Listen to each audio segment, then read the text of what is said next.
I am so excited and eager to dive into a topic today that beautifully blends history, craftsmanship, and color.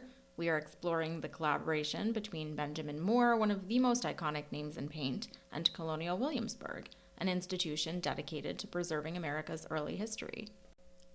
We are really celebrating color and history today. This collaboration draws on years of research into 18th century paints and pigments to create the Williamsburg Paint Color Collection. I'm joined by two incredible guests for this conversation: Kirsten Moffitt, Conservator and Materials Analyst at Colonial Williamsburg, and from Benjamin Moore, Andrea Magno, Director of Color Marketing and Design. We talk all about how the collaboration took shape, the incredible amount of research that went into it, and a bit of a color breakdown. There are 144 colors in this collection. We did not have time to touch on all of them, but you will definitely hear about a handful of them, why the shades were chosen, and how the past informs the present in ways that you may not even expect. So let's get started and immerse ourselves in the world of history and the magic of color. Welcome to Grandma's Silver, where tradition meets today. I'm Allie, your host and the founder of the Grand Millennial Lifestyle. Here, we blend aesthetics with nostalgia, engaging in conversations with lifestyle brands, designers, and more to rediscover the timeless charm of the past. Join me as we journey from home to heart, illuminating the past and polishing the present with the gleam of Grandma's Silver. All right, everyone. I'm so excited to be sitting down and chatting. This is, I think, going to be such a fascinating, fun conversation. So before we really dive in, I would like to just allow the two of you to go ahead and introduce yourselves. Sure. And I'm really happy to be here talking with you about color. So my name is Kirsten Travers Moffitt, and I'm the Senior Conservator and Materials Analyst for the Colonial Williamsburg Foundation. And what I do is I manage our analytical lab, where we have a suite of various microscopes and sophisticated scientific instruments so that we can analyze and research our historic paints and colors. And this helps us better understand the collection and how buildings and objects might have appeared originally. And so I work with the curators, also some of the historic area interpreters, and certainly our conservation department to carry out this type of research. And my focus is paints and pigments. That's really my research passion. Hi, I'm Andrea Magno, Director of Color Marketing and Design for Benjamin Moore, and I really oversee all the different facets of color here. So my team and I work on everything from color tools, so the fan decks, the color chips that you pull from the store, any of those kinds of materials, to photography and working with the team that handles that. Color trends is another big area where we are always on the lookout for what's happening in color. What are some of the different palettes that we want to keep an eye on, and really kind of highlighting that information and bringing it to people to spark new ideas. And then another big part is creating content that is designed to help customers, because we know that choosing color can be a daunting, hard thing. And we're really positioning ourselves as being that resource for them. So if they have a question and they want another opinion or they aren't quite sure, they can always reach out to us for that. But it's really all different areas of color that we touch on. And every day is something different. And it's a lot of fun. We really love what we do. Well, I'm obviously very excited because today's focus is the collaboration between Benjamin Moore and Colonial Williamsburg. And those colors, which, if I'm not mistaken, is it 144? Yep. A lot of colors. We obviously won't touch on all of those. We'll talk a little bit more in depth about some of them in particular later on in our conversation. But I would like to just kind of circle back to history for a second here, because I think one of the things that is important is to kind of set the tone for why, no pun intended, but for why color matters when we're talking about history. I think that just helps, again, to kind of frame the rest of this conversation and why it would even be exciting to bring these colors into your own home. So Kirsten, did you want to touch on that a little bit? And then we can talk a little bit more about how the collaboration came into play. So color definitely matters. Paint research has always been a big part of architectural investigation here at Colonial Williamsburg, actually for almost a century since the foundation was established, because color in architecture really sets the stage for what is happening within these architectural spaces. What a lot of people don't understand is that there is very much a hierarchy of color in the 18th and the early 19th centuries, where certain colors were more expensive or more stylish. And those were colors that would be used in more visible spaces of the house. Whereas there were other colors that were of quote lower status, and those might be found in less visible areas or in, you know, utilitarian buildings like dairies or farmhouses. And so color really communicated to the 18th century person hierarchy. And so that's something that we don't really realize these days, but our research is very much important, because when we're trying to understand what these buildings look like and how they were used in the 18th and early 19th centuries, color is a really big part of that. For instance, like a much more expensive green is called verdigris. It's a copper-based pigment.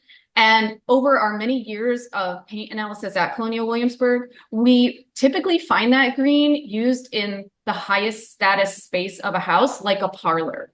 So color just communicates right there how that space was used, and also how people were brought into the house so that they saw that color first. So for us, color is a really, really integral part of recreating these historic interiors as we do here at Colonial Williamsburg. So that's kind of our research basis for it. Yeah. Yeah, no, that's one of the things that I think is the most fascinating. So when you're going through the different houses in Williamsburg, or you're going through the fan deck and you're thinking about, some of the bolder colors, which I think at first glance are a little bit surprising, because initially I think people think of Williamsburg and they're going to assume that the colors might be a little bit more muted, a little bit more neutral. But the reality is that there are colors that are so bold and they're so vibrant that then understanding the story behind it makes it all the more interesting, where, if you're able to afford such and such color, that's like, wow, luxury, right? And it's just really kind of uncovering all of those stories that make the collection so much richer. And it's just this added layer, it kind of, draws you to using these colors because there's something behind it. And so I wasn't part of the initial curation of the 144 colors. I was with Benjamin Moore, but I was, doing other things. My understanding is that the stories were really brought to us from the folks at Williamsburg, because they're, constantly researching all of this different information. And then those stories are helpful to us. So that way, if we're going to highlight a particular color, that's just another talking point, content application that we're able to bring out there. We can talk about colors from our off-white collection or whichever one, and we can talk about the color specifically and say, it has this kind of cast, it has this undertone, et cetera, et cetera. And then we can do that with the Williamsburg colors as well. But we can also say, this name relates to a particular house that's on the grounds of Williamsburg, and, add that additional layer to it. It's so fascinating. And this is the part that I personally nerd out a little bit. The research side and the scientific process, could we talk a little bit about what that process looks like? I mean, I know not all of the colors are coming from a wall. So how the process might vary based on where you're pulling color from. Yeah. And I was here in 2012, 2013, when we were working with Benjamin Moore to put together the line. So I can talk a little bit about that too. So on the research side of things, paint research, it's a technology and an approach that's changed a lot in the last 100 years. And I do just want to comment on something that Andrea said. People are often surprised by how bold the colors in the line are. They expect the colors to be darker and more muted. And the color line has changed over time. They used to be darker, and now they are a lot bolder. And that's based on more recent scientific analysis that has determined that the colors that were exposed many, many decades ago, before we had these sophisticated scientific instruments, what they were kind of carefully scraping down with razors to expose little swatches of color, but what they were actually exposing was aged, dirty paint. But they did not know that. And also we understand a lot more now about how certain pigments chemically degrade over time, and they will actually change color. We call that a fugitive color. And so now sometimes part of my job is actually kind of almost reverse engineering a paint to get back to what the original color might have been, because sometimes I can't always get a good match because it has darkened or faded to such an extreme extent. Essentially, when I'm approaching a paint research project, what I do is collect very, very small samples, usually 1 to 2 millimeters across, using a surgical scalpel of a tiny little paint chip. And I collect a lot of those from the building, depending on how much original woodwork there is, and sometimes plaster work, although we don't have a lot of original plaster in the historic area. But once I take these tiny paint chips and I come back to my lab, and essentially what I do is they are cut cleanly in half, and then I examine them in cross section using a very high powered microscope that allows me to look at all of the layers over time. And even at just 100 times magnification, if you look at one of these paint samples, which I call a paint cross section, and you having a background in archaeology would appreciate this, because sometimes it's called paint archaeology, because you can actually see like a layer cake, every layer that has been applied over time, ideally. Mm-hmm. Of course, architectural interiors, especially old ones, aren't ideal, but in essence, that's what we would hope to see. So the earliest first generation paint is at the bottom. That might be a deep green made with verdigris, or a sky blue made with Prussian blue, or a chocolate brown. And then over time, we see all of the many times that room was repainted. And so often what my job is to take dozens or sometimes hundreds of samples from an architectural interior. And we're not just researching the color, although that's very important, but I'm also, in an archaeological way, trying to understand how all of those layers relate to each other. And then I work with my colleagues who have done a lot of historical research on the building to see what are some major renovation periods of this building? What are some major periods where the building might have not been taken care of? And so I might see lots of dirt and cracks on top of a paint layer. So I work with my colleagues to try to make sense of what I'm seeing. But my main tool is microscopy and carrying out that cross-section analysis. We got a lot of our colors for the Benjamin Moore line from woodwork that we had analyzed in our historic buildings. So it's not just me. We've had paint research carried out for decades. When we knew that this Benjamin Moore partnership was going to happen, what I did was I went through our whole library of paint research reports, and I made a binder of all of the different shades of blue that were discovered, and every house that it came from, and what generation it was, and what general date we think it might have been, every yellow, every white and off-white. And then we presented this to Benjamin Moore. Some cases, if there were it's a commercial line, and there were certain gaps, like we have a heck of a lot of chocolate brown at Colonial Williamsburg. It was a very, very popular color, but a modern commercial line doesn't need that many different shades of chocolate brown. The thing is, we also have like a great collection of architectural fragments, which include things like wallpaper fragments. So we were able to get some like really nice bright yellows and scarlet reds and pinks that one doesn't necessarily find on woodwork, but that we could pull from other architectural, finishes. So that's how we were able to kind of round out the colors in the line. And then in a few instances, we certainly know based on research what pigments were coming into the colony at that period. And we just made them. We took some Prussian blue and lead white, and we hand ground it using historic techniques. And in that way came up with some additional shades of color that would have been available at that time.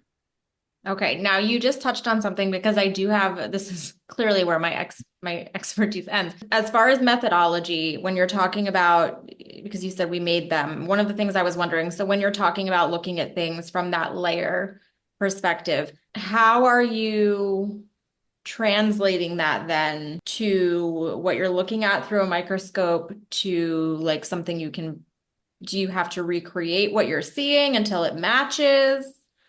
Sometimes. How do you take that little thing that you're looking at from a microscope and saying, okay, this is a color that we need? Like, what do you, is it displayed on a computer? Like, how does that work? Okay, the process is different depending on the paint, but for instance, one extreme example is the green copper-based pigment verdigris I mentioned earlier, which really degrades over time. It turns brown and then eventually black.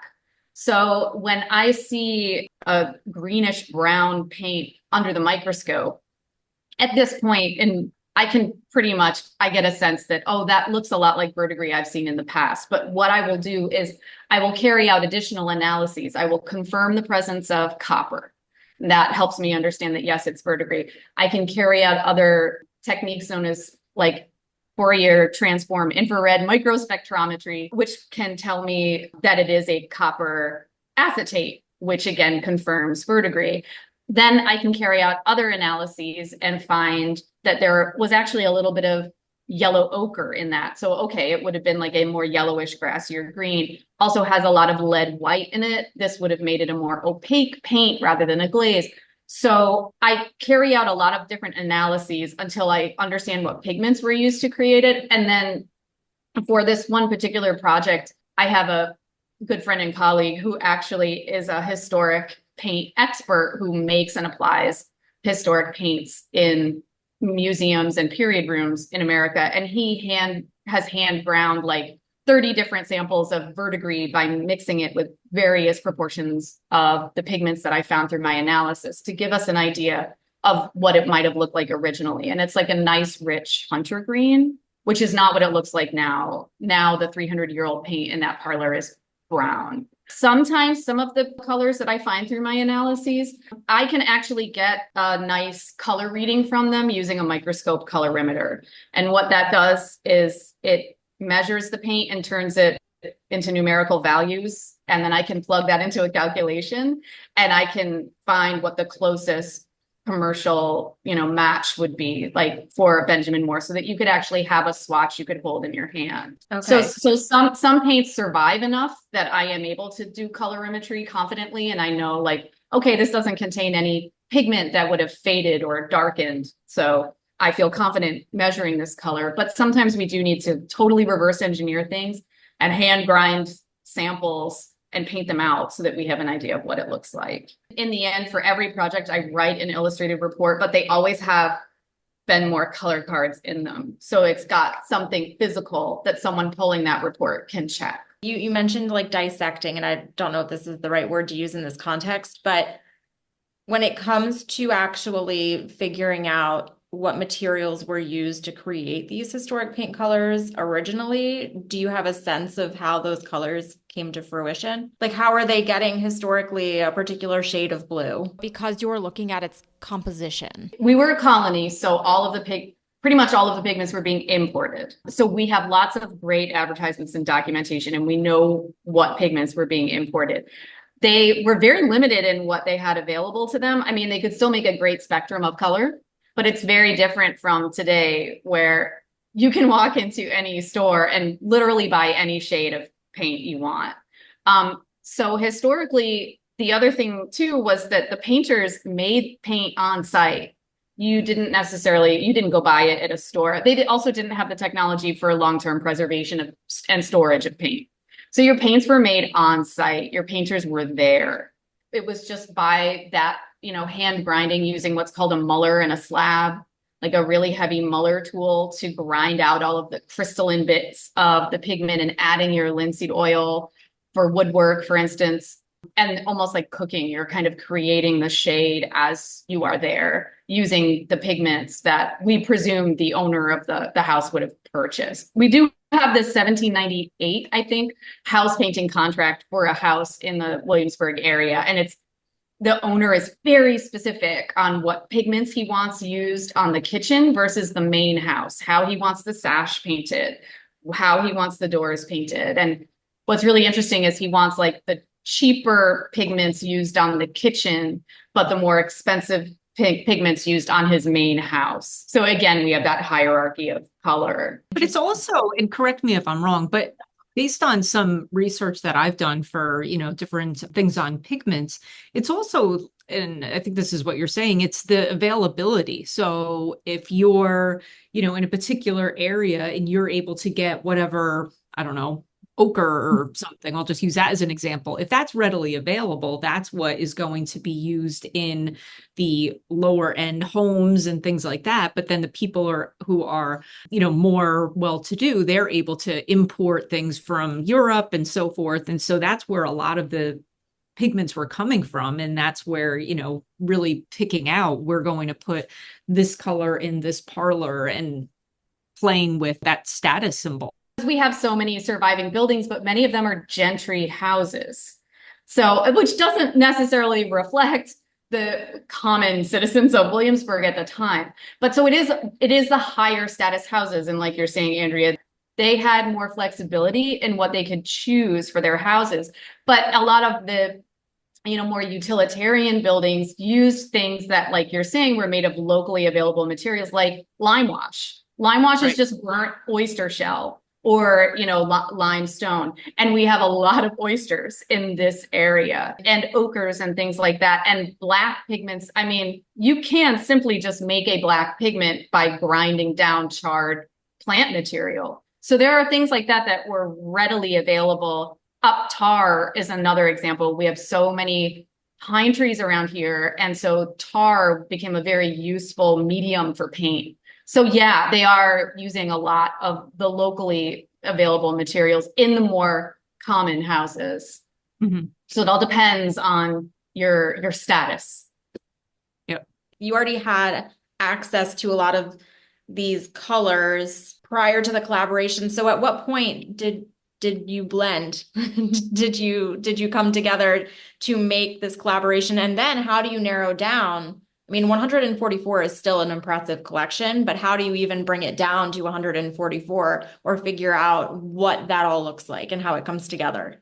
I know that Colonial Williamsburg has licensed some Williamsburg colors from various companies over time. And in fact, in my laboratory right now, I have their first ever color line was by a company called the Ditzler Company, who specialized in colors for automobiles. It's a paint line for automobile colors based on the colors of Williamsburg.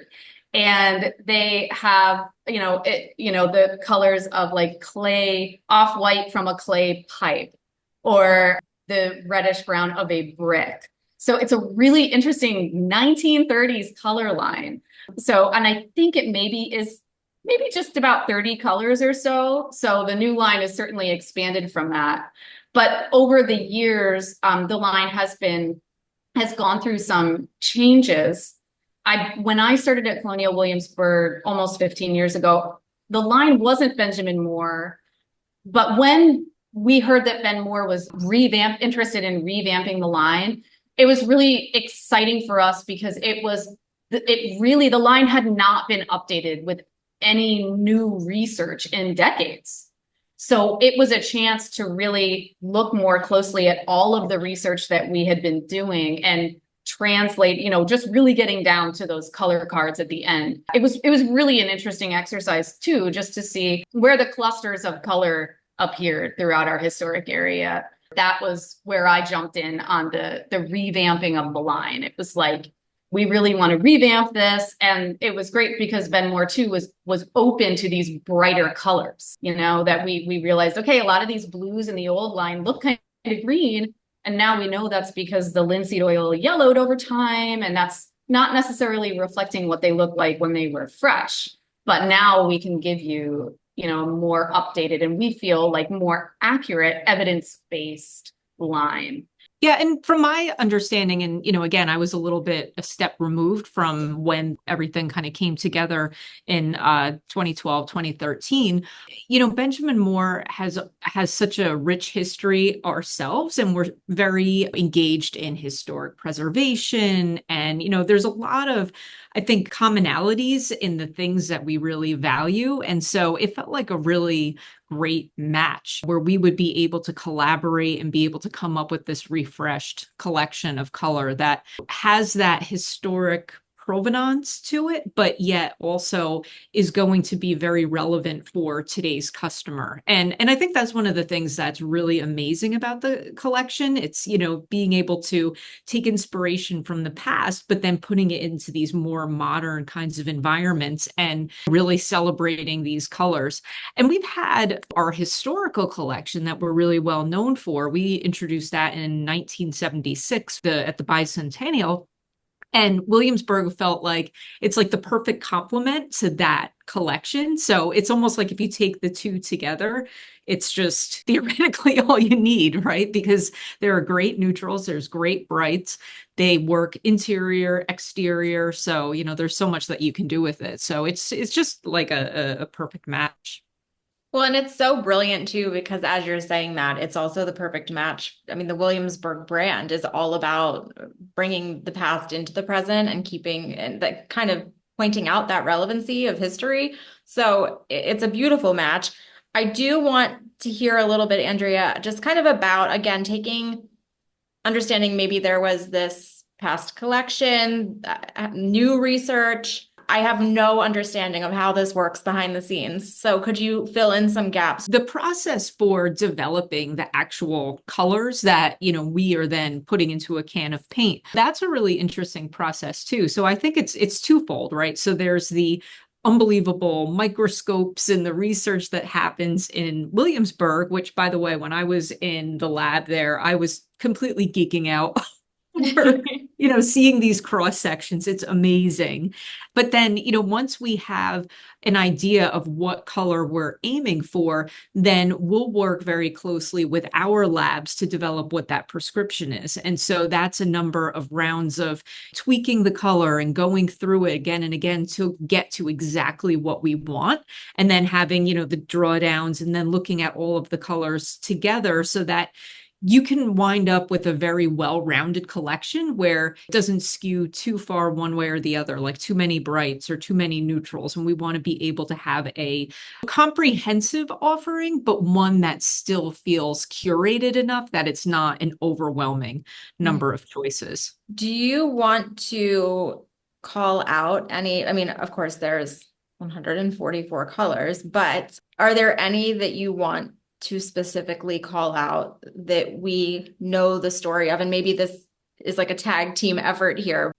Well, the story that I always go to is the mopboard black story about how in the homes they would, instead of painting trim work white like we do today, or an off-white or something like that, the base molding would be painted in black just because it's going to not show the dirt and so on and so forth. Because think about it, if you have open fireplaces, there's lots of soot and things like that. And so it's a great black in the collection, but just to look at it first glance, you wouldn't necessarily know, what the story is behind it. Once you hear that it had this functional purpose behind it, I think that's a really great one.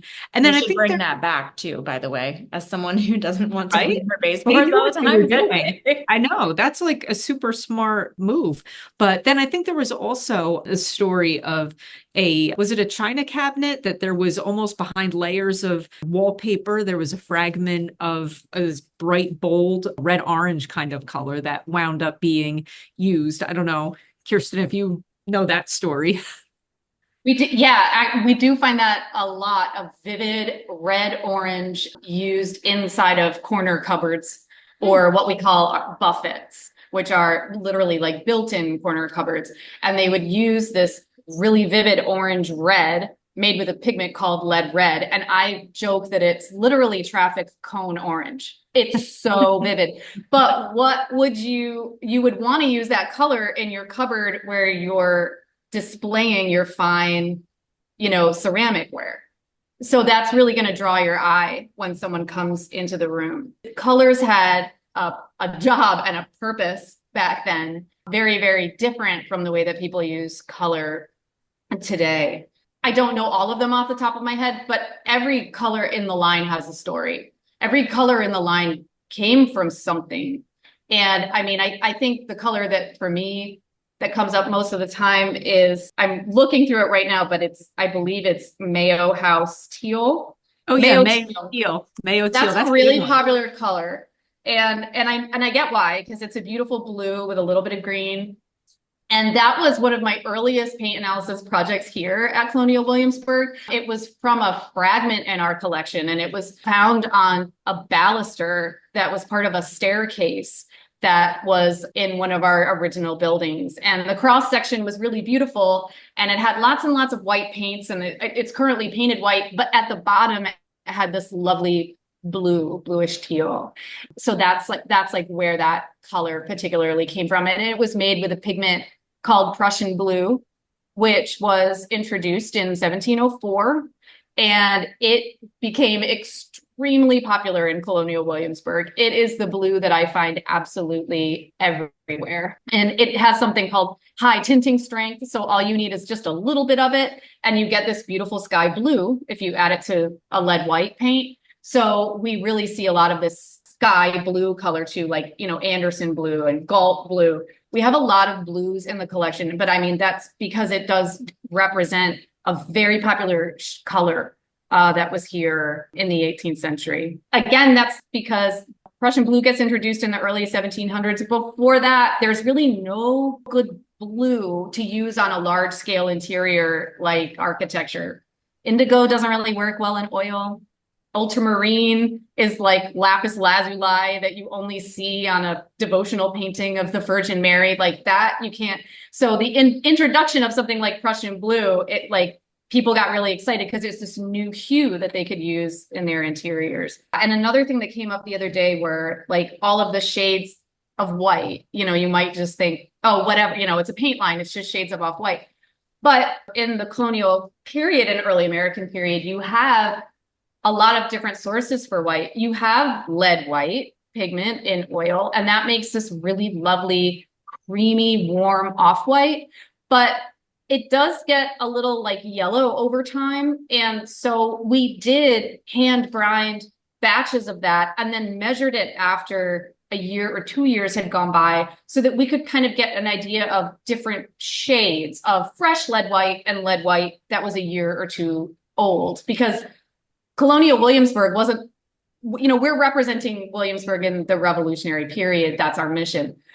But everyone didn't repaint their houses at the exact same year. Every building wasn't freshly painted with lead white. So we wanted to be able to show that gradation of color that appeared, through age. And then again, like I mentioned earlier, we have lime washes. That makes a really brilliant white, but it's very brittle. It doesn't last as long. People would lime wash buildings multiple times a year sometimes. So, even the off-whites too, they're not just randomly picked because they're nice. They really all do have a story and a connection to the past. Could we talk through, Andrea, and I think you have your swatch deck there. Could we, which I'll share, I'll link these colors specifically that we're talking about, of course, the whole collection, but we'll make sure in the show notes to call these colors out that we're referencing. But could we talk through like some of if we were looking at the whites, the off-whites, the blues, the greens, the reds, that, could we talk through maybe some of the very popular colors that definitely, like, you just know people are using all the time? Yeah, I mean, some of I actually wrote down a couple of the colors that we know have become very popular. So Capital White, that's one of the part of our strip here. It's a beautiful creamy white. It's not too stark. It's not too yellow, but that's a really, really good one. And then also Bruton White is another one it's actually more of a pale gray. It's more of a neutral, I would say, but it's also another very, very popular one that we see people using a lot. And then the next one down from that is another gray, but it has a really nice warmth to it, which is Bone Black. And then in the neutrals, there's a number. So Tyler Gray is another good one. Very much a kind of mid-tone, a little bit lighter, just very, very flexible kind of color. Palace Pearl in the blues is a very beautiful, kind of a sky blue. Beautiful. That's a very popular one. I have to give a shout out to Nelson Blue. That one I have in my house and I absolutely love it. It's really one of my very favorites. But going through, even there's a number of different greens. Some of them are on the darker side, some of them are a little bit lighter. Livingston green is another really pretty one, very, very usable. In the reds, Palace Arms red is a very good one, particularly front doors. We find that a lot of the bolder colors wind up becoming go-tos for front doors because they work well for exteriors. They complement maybe a more neutral color scheme, but they still have a presence, but they're not too bold. They kind of hit the right balance there. What else? And there's a number of yellows too, like chamber yellow. That's a nice one. Some golds. So at the end of the day, I would say you have such a nice array of colors that you're able to choose from. Brush blue is another one that's a fantastic navy. That's really rich. It's almost got a little bit of green in its undertone as well. But it's just such a great collection that you can do so much with it. I talk to a lot of designers, and one of the things that frequently comes up in those conversations is that people sometimes get a little wary of color, of using color. So, you mentioned the front door, which is brilliant because I think people sometimes forget that they could, like, that seems like an easy place to be a little more bold, a little more playful. But do you have recommendations or things that you've even seen if people wanted to experiment with color a little bit more, or colors that you recommend from the collection that, I don't want to use the word safe in a negative way, but that are very classic, elegant, are safe bets that even if you're a little bit anxious about color, are generally not too crazy or over the top for someone who likes to stay a little more neutral? Yeah, no, absolutely. So, we get that question all the time because we find that people are comfortable in the go-to neutrals, but then they still have this kind of yearning to be able to have a moment that they bring in a deeper color. So that's what we typically advise is, if you're not sure, take a small step into using color. So maybe it's in a powder room, maybe it's in a guest room, maybe it's in an entryway where it's not, the main room where you spend all of your time and it's a little bit of a smaller space. Or a dining room is another great spot to be able to use a color that's a little bit bolder, maybe it's a little bit more dramatic. And it's funny because we hear over and over that these spaces where people feel a little bit more willing to use a bolder color, that toe in the water, it almost kind of gives them the confidence to use color in other areas. And those spots become their favorite areas of the home because they're like, oh, I just love this color. Maybe it's something personal. Maybe it's I don't know, a memory of being in a particular place. So, for some people, it can be a little bit of a baby steps kind of process. But that's the other thing, like you touched on with the classic nature of these colors. And I think that's part of what makes it so appealing is that even if you're using a deeper color like Everard Blue, I love that one. That's another, kind of navy, a little bit of a green undertone to it as well. But it's a classic color that is going to stand the test of time. It's not going to be something that's here today, gone tomorrow. It'll really last, but it still gives much more of a dramatic effect, which is really great. Or Carter Plum is another one. That's almost like a kind of a purpley violet burgundy. That's another one that's really gorgeous. And, I think it's almost like people can take comfort in the fact that these are colors that have stood the test of time, right? They've been around for so long that they can have the confidence to know that they will be able to keep these colors for years and years. I love that. Are you finding that because the collection has such variety, are you finding that there are color trends right now that are actually sort of callbacks to your historical collections? Because, I mean, if we talk about Grand Millennial even, right? Like Grand Millennial is really just an appreciation of the past. So are you finding that the color trends that are more quote unquote modern or trendy are actually callbacks to maybe even some of these things that are in collections that are inspired by history?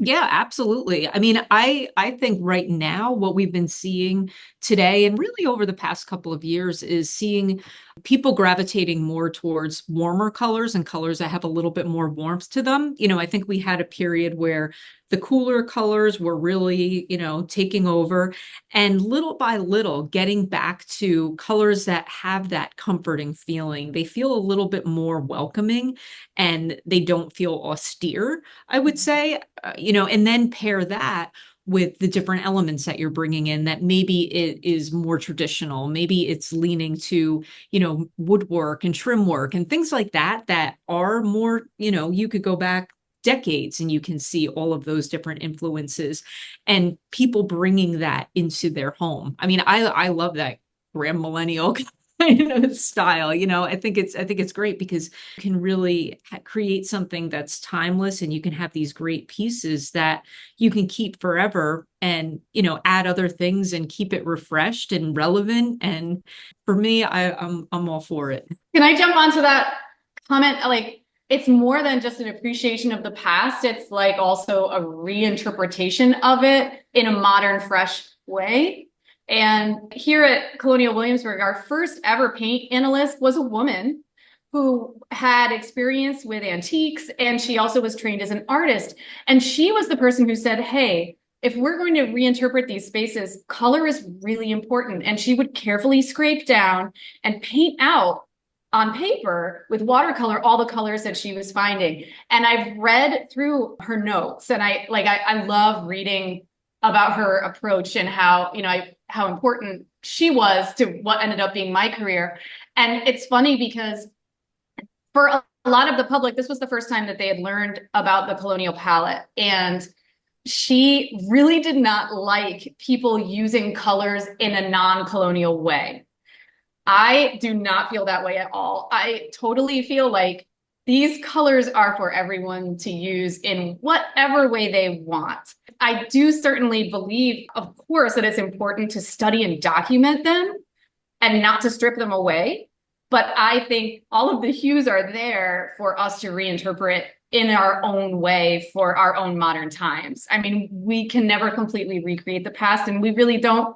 We can't, and we don't really want to. We need to look at it in a fresh way. So I feel like that's what the grand millennial lifestyle is all about too. Mm-hmm. Absolutely. As we're talking about this, again, having had lots of conversations with interior designers in particular, we often will talk about ways to utilize color or how to even call out, talk to John Faber Mars about collections. And I just had a conversation with Lindsay Herod about color. And it's funny, Andrea, you were saying that, sometimes people dip their toe in the color palette and then they realize they actually kind of love it. She was just telling me about how she has clients who will start with what they call like kind of like their fun room. And then they realize that it's actually where they're the happiest. And then they bring her back in to do the rest of their house. And, John was even saying, we were talking about ways to spotlight your collections. Well, again, going back to what Kirsten was just talking about, the color, now maybe not using like traffic cone orange behind your fine china in your cabinet, but again, using something like a beautiful color to highlight collections, which we still have today. So utilizing color, you can get inspiration from the past. You don't have to entirely replicate it exactly as it was done then, but you get ideas. And I would bet you every single person walking through Colonial Williamsburg comes out of that place with at least one fresh design idea, whether it's for their garden, their home. I mean, we take things away from the past all the time. You're both spot on. I think it's brilliant. The last thing, if either of you had any final thoughts, anything we didn't touch on that you think would be important to share? I would just like to say that from what I understand, the Benjamin Moore Williamsburg line is the only historical line that is truly based on evidence-based research. I was on the committee of a graduate student a few years ago who was studying the various historical color lines, and Benjamin Moore and we were the only people that opened up to her. And she came here and I showed her around the lab and totally explained to her how we got the colors and where they came from. And she was not getting that kind of assistance from other places. And it sounded like there really hadn't been as much of that scientific research that went into the line. So I think that's definitely something that I think a lot of people don't realize is this truly is an evidence-based line. And Benjamin Moore was really excited to learn about our research and be a part of it. And I just think that that's really notable and cool. No, and I totally agree. And I don't know of any other collections that have that, depth of knowledge and research and history to it. And I think the other thing too, and we were kind of getting to it a bit before, but it's being able to express your personal style through color and just how it's such a powerful medium to be able to do that. And, you look at how maybe it was done in, the 18th century with, showing colors that were hard to achieve and so forth. And it's kind of carried through to today where people want to show off their style and make their spaces really unique to them. Even just using the 144 colors in this collection, there is so much that you can do. And I always love seeing, the different photography and whatnot that really truly reveals how you're able to have a super modern space, but you're able to use these colors from this collection and it just works so beautifully. I'm biased, but I just love it. So thank you both. I will obviously make sure to link to all of the things so people can find both a bit of the history, go onto Colonial Williamsburg's website, visit the Williamsburg brand's website, but of course, Benjamin Moore, and check out the collection. I will also make sure to specifically link to some of the colors that we called out here in the episode. And I just want to take the time to thank you both because we crammed a lot of knowledge into an hour. So this has been so much fun and I am still geeking out a little bit because I think it's just such an interesting topic. So thank you for taking the time. Yeah, thank you. Thank you for having us. This is fun. It's been great.